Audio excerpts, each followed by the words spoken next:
Good morning guys! Today is Sunday and hindi sana ako magba-vlog. Kakagising ko lang. Kaso nagbabasa kasi ako ng comment niya sa YouTube and meron dalawang comment na nadidistract ako. Kain.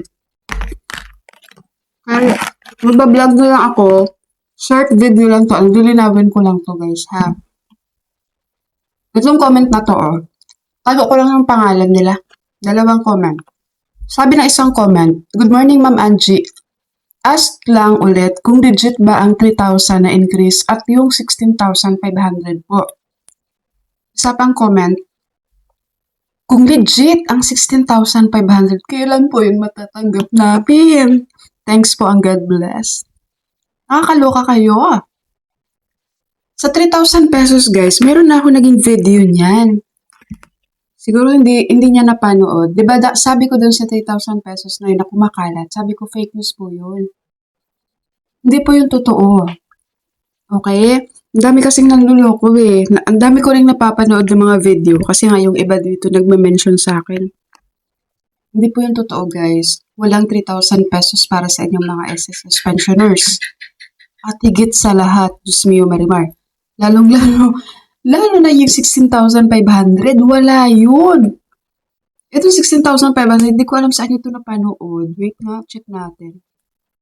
Saan nyo napanood yung 16,500 na yun? Guys, wala rin yung 16,500 ha.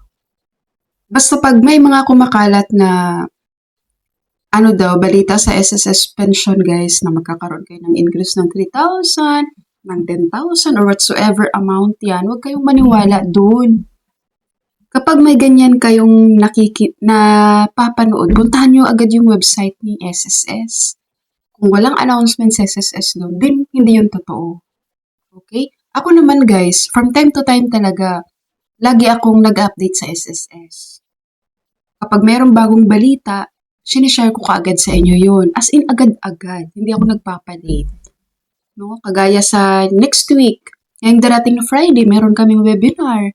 Doon sa webinar na yun, may malalaman na naman akong bago bang policy sa SSS or ano ba.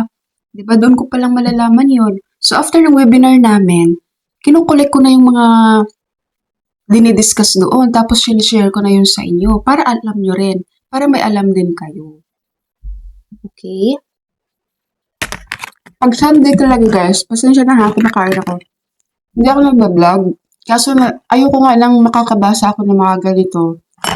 Pag nakakabasa ako ng mga ganito na mga fake news, ginagawan ko siya agad ng video para hindi na tumagal. Alam nyo na agad kung totoo ba yun o hindi. Kasi may iba dito mga SSS pensioner. Ang bilis talaga maniwala. Pupunta agad din ng SSS. Yung iba pupunta agad ng ATM, magwi-withdraw, mag-check ng kanilang account.